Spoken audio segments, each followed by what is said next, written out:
बिस्मिल्लाहिर्रहमानिर्रहीम अस्सलाम वालेकुम। पिछले 24 से 48 घंटे पूरी दुनिया के लिए बड़े ही अजीबोगरीब थे और साफ नज़र आ रहा है कि पूरा वर्ल्ड जो है वो एक बड़ी लड़ाई की तरफ जा रहा है।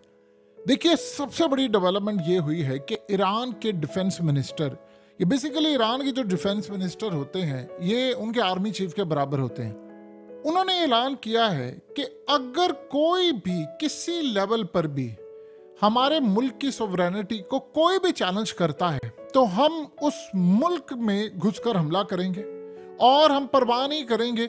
हम हर तरह से जवाब देंगे जो भी हमारे नेशनल इंटरेस्ट को और हमारी सरहदों को कोई भी नुकसान पहुंचाने की कोशिश करेगा तो हम हमला करेंगे और भरपूर हमला करेंगे। और इसकी तैयारी उन्होंने पूरी कर ली। यानी ये क्लियरली ईरान के डिफेंस मिनिस्टर, जो हालिया उन्होंने रशिया का भी दौरा किया था, ये बड़े की लेवल के डिफेंस मिनिस्टर हैं। अब ये जो सूरत हाल हुई है, देखिए, ये जो तकरीबन पिछले 24 से 48 घंटों में कई ममालिक में ईरान ने मिसाइल मारे हैं, तो ये जितना भी ऑपरेशन था, ये उनके जो मजहबी लीडर हैं आयतुल्लाह खामनाई, वो इसको पूरी तरह मॉनिटर कर रहे थे। एयरफोर्स के साथ वो कोऑर्डिनेट कर रहे थे, उनको पता था ये ऑपरेशन होने वाले हैं, उन्होंने गो हेड दिया और वो इसको पूरी तरह मॉनिटर कर रहे थे। अब सूरत हाल ये पैदा हुई है कि ईरान करने क्या चाह रहा है। देखिए, स्ट्रेटजी ईरान की ये है कि उन्होंने तमाम ताकतों को, जितनी भी हैं, उनको अब क्लियर एक पैगाम दिया है कि हम इतनी बड़ी जियान ताकत बन चुके हैं। जैसे मिसाल के तौर पर अमेरिका के जो डिफेंस से ताल्लुक रखने वाले लोग हैं, उन्होंने हालिया कहा, और ये खास तौर पर गार्डियन में जो आर्टिकल आया, इस आर्टिकल के बाद चीज़ें बड़ी क्लियर हो जाती हैं। उसमें उन्होंने क्लियरली कहा कि अब मिडिल ईस्ट की जो ताकत है वो अमेरिका नहीं है, वो ईरान हो गया। ईरान की स्ट्रेटजी ये है कि पिछले काफ़ी सालों से ईरान ने मिसाइल्स ऐसे बना लिए हैं कि जो कि किसी भी शायद दुनिया के डिफेंस सिस्टम पर, यानी रेडार पर नहीं आते। आप किसी भी मुल्क में हमला करते हैं तो उनके रेडार सिस्टम को बाईपास करते हैं। हालिया हमने इराक में देखा, इन्होंने जब वहाँ पर किया तो अमेरिका के डिफेंस सिस्टम को उन्होंने बीट कर दिया। फिर हमने शाम के अंदर देखा, उनके डिफेंस सिस्टम को बीट कर दिया। इसी तरह आप ये देखें कि हिजबुल्लाह ने जो मिसाइल मारे थे, और वो इजराइल की एयरफोर्स की जो बेस थी, जो खास तौर पर जासूसी के लिए इस्तेमाल होती है, उसको उन्होंने हिट किया, वो भी बुरी तरह तबाह हुई। फिर उसके बाद आप ये देखें कि यमन जो इस वक्त जितने भी मिसाइल मार रहा है और हर रोज वो शिप तबाह कर रहा है, वो सारी की सारी ईरान की दी हुई टेक्नोलॉजी है। तो ईरान के जो मिसाइल्स हैं वो अब उस लेवल पर जा चुके हैं जहां पर उनको ये लगता है कि अब इसको कोई भी डिटेक्ट नहीं कर सकता। और हार्डली उन्होंने ऑलरेडी ये कहा था कि दुनिया का कोई सिस्टम इसको रोक नहीं सकता।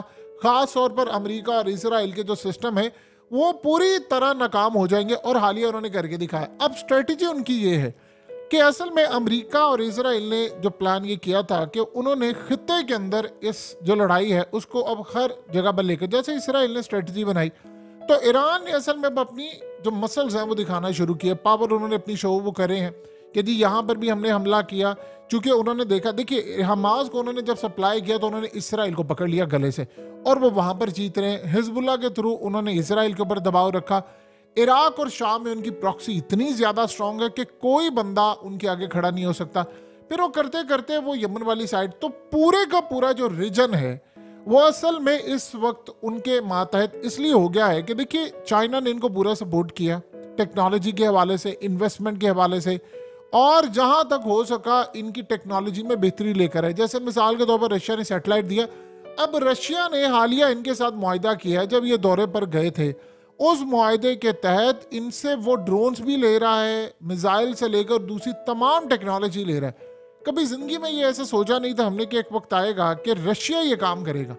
अब इस सारी सूरत हाल के अंदर ईरान ने अपने, यानी जो पर है, और अपना जो एक्सपैंड कर लिया है ऑपरेशन, वो पूरे खित्ते के अंदर कर लिया। पैगाम उन्होंने ये दिया है कि हमारी पावर बहुत ज़्यादा हो गई है और जहां पर हम चाहेंगे हम हमला कर सकते हैं। अगर हमारे मफादात को ज़रा सा भी नुकसान हुआ तो हम हमला कर देंगे। और उनके मुताबिक उनके जो मिसाइल्स हैं वो किसी भी डिफेंस सिस्टम को बीट कर सकते हैं, यानी कोई भी ऐसा दिफाई निज़ाम नहीं है जो उनके मिसाइल को रोक सके। और वो ये कह रहे हैं कि हमारी ताकत, हमने पिछले कई सालों से इतनी बड़ी तादाद के अंदर मिसाइल सिस्टम बना लिए है कि अब अमेरिका कोई पावर ही नहीं रहा इस खत्ते के अंदर, यानी वो डिटेक्ट ही नहीं कर सकता। इसलिए आप ये देखिए कि 48 घंटे के अंदर 2 बड़े यमन ने शिप तबाह कर दिए हैं और अमेरिका ने अभी तक कोई बड़ा हमला नहीं किया जो अमेरिका एक्सपेक्ट कर रहा था। इराक के ऊपर उन्होंने जो हमला किया वहां पर इजराइल के खास तौर पर इंटेलिजेंस एजेंसी का हेडक्वार्टर था और वो मीटिंग का टाइम उनको पता था। इसी तरह शाम में जो हमला किया उसका आप देख लें 1200 किलोमीटर और इधर। अब इस सारी सूरत हाल में होने क्या जा रहा है, देखिए ईरान के साथ रशिया ने अपनी बॉन्डिंग पूरी तरह कर ली है। उन्होंने प्लान ये किया है और खास तौर पर चाइना ने प्लान ये किया है कि ईरान को उन्होंने करना है बैक, क्योंकि इस लड़ाई को अगर आप देखेंगे तो ये फैलती जाएगी। तो जहां जहां पर फैलती जाएगी, ईरान से ज्यादा कोई भी मजबूत प्लेयर इस वक्त चाइना के लिए नहीं है, पूरे खित्ते के अंदर नहीं है। तो उसको ये लगता है कि हमें अपनी स्ट्रेटजी बड़ी वाज़ह कर देनी चाहिए, हमें ये ताकत। देखिए चाइना ने पिछले काफ़ी अरसे से ईरान के डिफेंस सिस्टम में बड़ा किरदार अदा किया है, उसको डेवलप करवाने में किरदार अदा किया है। अब वो मिसाइलों की उसकी जो रेंज है उसका आपने अंदाज़ा लगा लिया है कि जिस तरह 2 आयरन डोम सिस्टम तो हिजबुल्लाह ने तबाह कर दिए हैं। दुनिया की बेशतर ममालिक की जो पॉलिसी है वो ये समझती है कि हिजबुल्लाह एक दहशतगर्द जमात है, लेकिन उनको इस चीज़ की परवाह नहीं। उन्होंने कहा जी हमने इसराइल को तबाह कर दिया है, हमने यमन की पॉलिसी चेंज करवा दी है। अब आप ये सोचें कि शेल कंपनी इतनी बड़ी ऑयल कंपनी है, उन्होंने जापान ने तमाम बड़ी बड़ी जितनी शिपिंग कंपनीज है उन्होंने कहा है कि चूंकि ईरान दे रहा है इस वक्त मिसाइल टेक्नोलॉजी यमन को, तो यमन को जो वो मिसाइल टेक्नोलॉजी दे रहा है वो अमेरिका के बस की बात नहीं है उसको रोकना। वो कह रहे हैं कि अमेरिका के बस की बात नहीं, लिहाजा उन्होंने यहाँ से अपने शिप जो है डाइवर्ट कर लिए। इसी तरह कतर ने LNG जो पहुंचानी थी उन्होंने भी इस रूट से डाइवर्ट कर लिया। तो अगले कुछ अरसे के अंदर आपको रेड सी जो है वो मुकम्मल तौर पर खाली नजर आ रहा है, यहाँ पर कोई एक्टिविटी नहीं होगी, कोई यहाँ पर काम नहीं कर रहा, क्योंकि वो कह रहे हैं कि अमेरिका के बस की बात नहीं है ईरान को रोकना। अब उधर से आप देखिए कि बरतानिया ने क्या काम किया है, बरतानिया वहां से आ रहा है और बरतानिया और अमेरिका ने फैसला ये किया है कि उन्होंने यमन पर हमला करना है। अब यमन पर हमला ऑलरेडी मिसाल के तौर पर 2-3 दिन पहले भी उन्होंने किया, उससे पहले भी किया। जो कल 2 हमले हुए उसके बाद तो यूरोप का एतमाद अमेरिका से उठ गया है। वो कह रहे हैं कि आपकी नेवी की प्रेजेंस वहां पर थी, आपकी फौज वहां पर है, तो आप ये कर नहीं सकते, तो फिर इस सारी सूरत हाल में आप क्या करेंगे।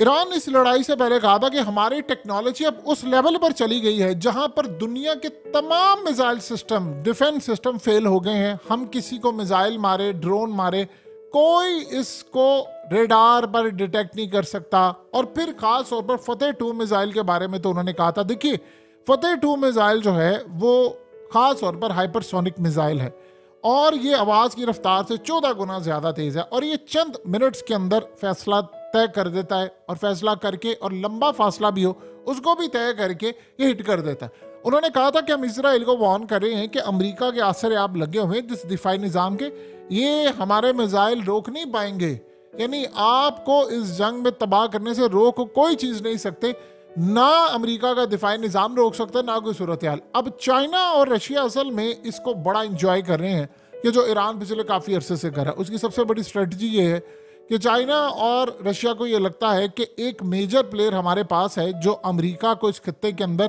पूरी तरह दबा कर रखता है। जब ये हमला हुआ था तो उन्होंने ये बात कही थी ईरान को कि आप इसराइल को काउंटर करने की बजाय अगर आप अमेरिका को काउंटर कर लेंगे तो सूरत हाल बेहतर होगी। देखिए इस वक्त इसराइल ने पूरी कोशिश की हुई है, वो बार बार अमेरिका को कन्विंस कर रहा है कि आप ईरान पर हमला करें, आप ईरान पर हमला करें, आप कोई फौजी अड्डे लें, उनसे जाकर हमला करें किसी जगह। सारे ममालिक जो मिडिल ईस्ट के अंदर है उन्होंने इनकार कर दिया है। उन्होंने कहा है कि हमने ईरान के खिलाफ और यमन के खिलाफ किसी जंग का हिस्सा नहीं बनना, लिहाजा उन्होंने क्लियर इनको कर दिया था ना अमेरिका हमारी एयर स्पेस इस्तेमाल करे और ना ही ईरान के खिलाफ की स्ट्रेटजी, क्योंकि सबको पता है देखिए ज्यादातर जो कंट्रीज हैं उन्होंने अमेरिका से लिए हुए मिसाइल सिस्टम। अब ईरान ने पिछले काफी सालों से जो टेक्नोलॉजी बनाई है वो उन्होंने अमेरिका के दिफाई सिस्टम को सामने रखकर बनाई है, और वो दिफाई सिस्टम अमेरिका के ऐसे नहीं है कि अब वो ईरान के मिसाइल को डिटेक्ट कर सके। तो इस सारी सूरत हाल के अंदर इंडिया को भी इस बात का अंदाजा है, खित्ते को भी अंदाजा है, ईरान की जो पॉलिसीज हैं वो बड़ी तेजी से बदल रही हैं। उनको ये लगता है कि हमने इसराइल को गले से पकड़ा है थ्रू हमास के और हिजबुल्लाह के, उनको लगता है कि उसने अमेरिका को और यूरोप को गले से पकड़ा हुआ है थ्रू यमन, और अपनी पॉलिसी उनकी ये है कि उन्होंने जब खुद स्ट्राइक किया, ये जो हालिया ईरान के अंदर हमला हुआ था, तो उसमें भी उन्होंने ये चीज़ दिखाई है कि देखो हमने 1200 किलोमीटर दूर मिसाइल मारा शाम के अंदर, फिर हमने इराक में मारा, तो कोई दिफाई निज़ाम ऐसा नहीं है जो हमारे आने वाले ड्रोन्स और मिसाइल को रोक सके। सो अब चाइना और रशिया की पॉलिसी ये है कि इनके हाथ मजबूत करें। और देखिए उनकी जो ट्रेड चल रही है वो बड़ी अहम है। मिसाल के तौर पर अब चाइना का स्टेक ये है कि वो ईरान से लेता है बहुत बड़ी तादाद में तेल, लेकिन वो मिलता है उसको डिस्काउंटेड रेट पर। और उसके अल्टरनेट के तौर पर ईरान काम ये कर रहा है कि वो चाइना से टेक्नोलॉजी लेता है, चाइना से सपोर्ट लेता है।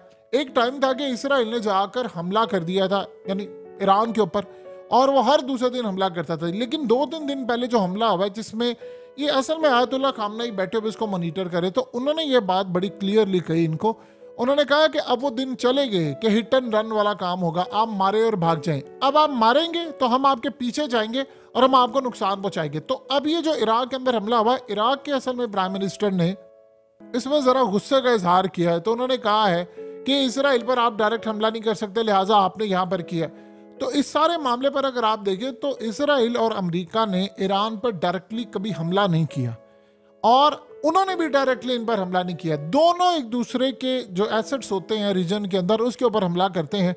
इसी वजह से चाइना और रशिया को ये लगता है कि हमें उन तमाम ममालिक के हाथ मजबूत करने चाहिए जो असल में अमेरिका के खिलाफ है। जैसे उन्होंने नॉर्थ कोरिया के साथ अब बड़े मामला तय करें। आप ये देखें कि पुतिन इस वक्त नॉर्थ कोरिया के साथ अपनी डील फाइनलाइज कर रहे हैं। तो आपको सारी जगह पर ये चीज़ें नज़र आ रही हैं कि सब अब अपनी पॉलिसी बना रहे हैं, अपने आप को क्लियर करें। आप देखें कि जयशंकर ने जो मुलाकात की है और जाकर वो ईरान से मुलाकात करके आए हैं उनके फॉरेन मिनिस्टर से, उन्होंने अपना क्लियर मामला कर दिया है कि हमारा इजराइल के साथ ताल्लुक है, अमेरिका के साथ है, लेकिन हम इस लड़ाई में नहीं आना चाहते। हम अपनी हुदूद तक हिफाजत करेंगे, हमारे जो शिप आ रहे हैं उसको आप रेड सी से गुजरने देंगे, उसमें जो भी मामला है, यानी उन्होंने बड़ी एक क्लियर पॉलिसी रखी हुई है कि रेड सी से हम जा रहे हैं तो ये ना हो कि सारी सूरत हाल में हमें कोई नुकसान पहुंचे। और फिर उस पर उन्होंने बताया कि भाई यमन की ये पॉलिसी है, यानी अमेरिका ने असल में पैगाम दिया था ईरान को कि आप यमन को समझाएं और मामलात को हल करने की कोशिश करें। उन्होंने कहा जी यमन आज़ाद है, जैसे आप बाकी ममालिक के इत्तेहादी और आप कहते हैं वो पॉलिसी में आज़ाद है, तो ये आज़ाद है, हम क्या कर सकते हैं। तो कुल मिलाकर जो सूरत हाल इस वक्त पैदा हो रही है वो ईरान की जानिब से एक क्लियर डायरेक्शन आ गई है कि अगर हमारे इंटरेस्ट को कहीं भी नुकसान पहुंचता है तो हम मिसाइल मार देंगे, हम ड्रोन्स भी मार देंगे, हम परवाह नहीं करेंगे कि उसके बाद कॉन्सिक्वेंसेस क्या होते हैं, क्या मामला होता है। और उनको असल में बहुत ज़्यादा इस हद तक यकीन हो चला है कि हमारे जो मिसाइल हैं अब वो किसी रडार सिस्टम के ऊपर डिटेक्ट नहीं होते, वो आज नज़र नहीं आते। और सबसे बढ़कर कोई डिफेंस सिस्टम ऐसा नहीं है कि जो अब हमारे मिसाइलों को रोक सके। शायद उन्होंने पिछले काफ़ी अरसे में जो टेक्नोलॉजी है, असल अब सूरत हाल हम देखते हैं तो चाइना के पास भी सूरत हाल है। देखिए रशिया के पास अभी ऐसे मिसाइल नहीं है जो पूरी तरह एक काम कर सके, लेकिन कुछ चीज़ों में जैसे तुर्की आगे है, उनके ड्रोन्स आगे हैं, इसी तरह ईरान आगे है, इसी तरह रशिया आगे है, चाइना बहुत सारी चीज़ों में आगे है। तो चाइना वॉल स्ट्रीट के मुताबिक और रशिया बड़ा इंजॉय कर रहे हैं सारे मामले के अंदर कि अमेरिका की रेपुटेशन, अमेरिका की जो पावर थी जिसकी वजह से उस खित्ते के अंदर वो दंदनाता फिरा था, वो अब काफ़ी हद तक कम हो गई है। आप यहाँ से अंदाजा कर लेना कि अमेरिका को पूरे खित्ते में कोई बेस देने को तैयार नहीं है, यानी बेस देने को इस लेवल पर तैयार नहीं है कि कोई अमेरिका को इजाज़त नहीं दे रहा कि आप हमारे मुल्क से यमन पर हमला करें, क्योंकि यमन ने कहा कि जो अपनी एयर स्पेस देगा, जो चीज़ भी देगा, चाहे वो बेस दे, एयर स्पेस दे, हम पर किसी जगह से हमला हुआ तो हमारे लिए उस मुल्क का ऐलान जंग है। जैसे मिसाल के तौर पर अभी बरतानिया ने कहा कि हम अपना शिप भेज रहे, तो उन्होंने कहा ठीक है, बरतानिया और अमेरिका के तमाम शिपों को हमें उड़ा देना है। और साथ उन्होंने जर्मनी को कहा, जर्मनी ने कहा हम भी अपना शिप भेज रहे हैं। उन्होंने कहा अगर तुम्हें शौक है यहाँ पर अपना कब्रिस्तान बनाने का तो देर ना करना, जल्दी जल्दी अपने शिप्स भेज दो ताकि हम तुम्हारे भी गुजरने वाले हर शिप पर हमला करें। देखिए फिर होता ये है कि जब एक दफ़ा लड़ाई छिड़ जाती है तो फिर ये नहीं देखा जाता कि आप किसी के समंदरों की हदूद से जा रहे हैं, आप इंटरनेशनल वाटर से जा रहे हैं, यानी आप ऐसी जगह से जा रहे हैं जो सबकी सांझी होती है, चाहे वो इंटरनेशनल एयर स्पेस हो या इंटरनेशनल वाटर स्पेस हो। तो ये लड़ाई बढ़ चुकी है। ईरान की टेक्नोलॉजी के हवाले से काफ़ी अपग्रेड चीज़ों को देखने को मिली है पिछले काफ़ी सालों में, उनकी रेंज, उनकी स्पीड और उनकी रफ्तार। सो उन्होंने अब बड़ी, आज उनके वज़ीर दिफा ने ये मामला बड़ा क्लियर कर दिया है कि हमने अपनी पॉलिसी अब क्लियर कर दी है कि जहाँ जहाँ ईरान के मफादात को नुकसान पहुँचेगा हम परवाह नहीं करेंगे वो कौन सा मुल्क है, अमेरिका है, खत्ते के अंदर ताकतवर है, कमज़ोर है, जो भी है, जहाँ हम लगेगा हम जाकर स्ट्राइक करेंगे और हम पूरी तरह इस पॉलिसी पर अमल करवाने के लिए तैयार। बहरहाल इंडिया इस सारी सूरत हाल को देख रहा है, उसको बड़ा शौक होता है कि वो भी जाकर स्ट्राइक करे। और वो सारी पॉलिसी, अब सारा वर्ल्ड ये देख रहा है कि जो इवेंट्स अनफोल्ड हो रहे हैं वो किस तरफ जा रहे हैं, किस मुल्क की एंट्री होगी, किस मुल्क को नुकसान होगा, किसकी सिक्योरिटी का मसला है। सो आने वाले वक्त के अंदर हालात जो हैं वो इतने साजगार खित्ते के हवाले से नजर नहीं आ रहे।